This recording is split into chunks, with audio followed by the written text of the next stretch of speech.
Ok, maintenant nous allons voir comment gérer les événements avec React.js.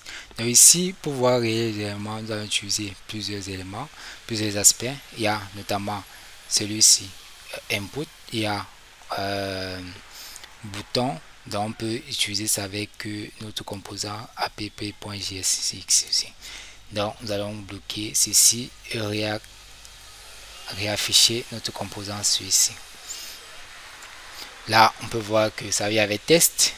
Ce qu'on va maintenant faire, c'est de définir un certain nombre de choses et un événement en question. Par exemple, sur ceci, on peut définir un événement. Donc, notre bouton, ce qu'on va faire maintenant, c'est définir un événement. Dès que il est lancé, on peut mettre un événement on click. Et cet événement on click ci peut être une fonction vers quelque chose, comme par exemple ceci. Maintenant, en utilisant maintenant on click, on peut venir mettre là que on click est égal à on click. Donc si on ne met rien, ça utilise ceci par défaut, donc rien en fait. Ok. Là, ça on a un autre événement de click. Ça c'est un événement de click qu'on a fait ici. On va pouvoir l'utiliser convenablement. Donc ici, ce qu'on va maintenant faire, c'est que on va venir à ce niveau, notre composant, et on va dire que dès qu'on clique, en faisant un on click, on va faire une alerte en disant que vous avez cliqué sur le bouton, par exemple. Ok, nous avons fait là. On va plutôt le mettre comme ça parce que si on fait un rendu, cela va s'afficher directement. Donc, on sera obligé de faire cette annotation-ci pour qu'il soit comporté comme une fonction de cela qu'on clique.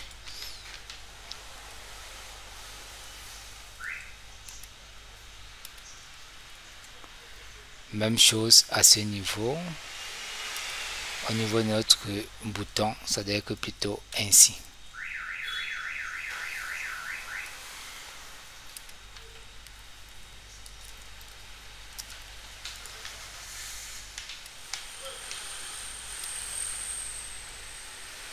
Ok, là il n'y a plus de problème parce qu'on a géré convenablement comme ça devrait être. Donc on peut fermer ceci, fermer ça. Ok, on peut aussi même fermer ça. Maintenant, si on clique là, vous allez voir, on vient avec l'élément, vous avez cliqué sur le bouton. Maintenant, si on veut le rendre assez dynamique, on peut lui dire que ok, c'est maintenant en fonction de la valeur qui est ici qu'on va afficher à ce niveau-ci. Donc pour là, on va mettre les deux points qui se trouvent là. Et en plus de cela, on va devoir gérer l'événement qui est ici. Pour pouvoir gérer l'événement qui est ici, ce qu'on va faire, c'est quoi? C'est que on va faire notre composant qui va stocker l'élément en question. Donc on va définir un élément qui va stocker l'élément name ici avec un set name. Et on va utiliser un use state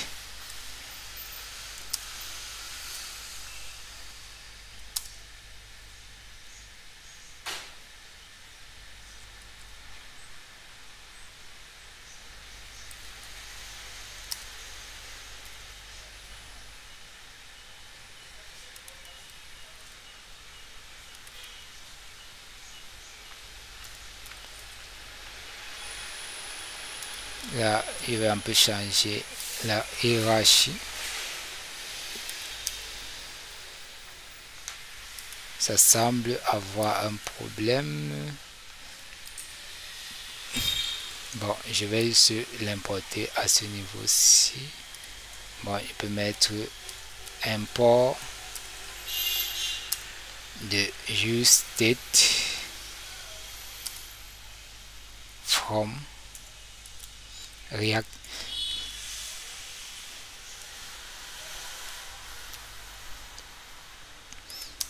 Dès que j'ai fait l'importation, je peux mettre que ça vient avec une valeur vide, comme on peut le voir là. Et c'est ce nom-ci qu'on peut le mettre à ce niveau-ci. Ok, maintenant, si on voit bien, c'est serait ici vite. Ok. Et comme on a mis un élément ici qui vient du state, ce qu'on va maintenant faire, c'est de définir une fonction qui va permettre de modifier à chaque fois cet élément-là. Pour cela, on va déclarer une variable, une fonction qui va permettre de changer cela. Handler change name en mettant l'élément qui est censé changer et l'événement en mettant l'événement ici. Ici, en faisant quoi? En mettant un set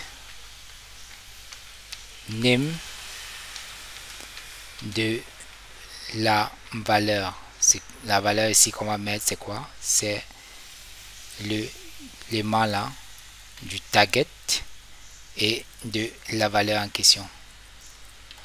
Ok. Maintenant, ici, ce qu'on va faire maintenant, nous avons déclaré cette fonction, mais qui n'est pas encore utilisable. Maintenant, au niveau de cet élément-ci, nous allons déclarer la même fonction. Donc, à ce niveau-ci, nous allons devoir mettre un onChange de quoi? Un onChange de la valeur qui serait mise là-bas, qui serait aussi onChange. Donc, on va mettre le même élément qui sera onChange. Donc, ça va être un prompt de onChange. On peut le voir là. Ok, maintenant ici, au niveau de app.js, ce qu'on va faire maintenant, c'est quoi? C'est que on va venir ici et définir un onChange. OnChange de quoi? De handler, du handler ici.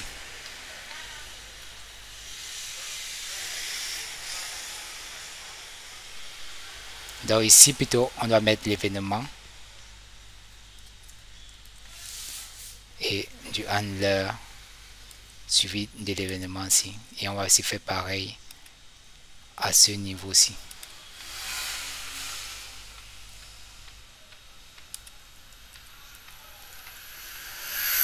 Et là, dès qu'on a fait ci, on peut maintenant écrire notre élément sans problème quand on utilise le state. Maintenant, si on veut renvoyer avec l'élément en question, par ici on voit, si on entre cela et on clique, il y a seulement les deux bois, on n'a pas encore renseigné l'élément en question. Ce qu'on va maintenant faire, c'est de faire quoi? C'est de l'afficher. Quand on clique sur le bouton en question, donc on peut faire là et de ajouter ici plus le name en question et on va voir ce que ça donne. Et on voit réellement que nous avons notre nom. On peut décider de mettre là Brice. On peut décider de mettre là YouTube. On a notre événement et on a un certain nombre de choses. Ça concerne certains événements concernant React.js.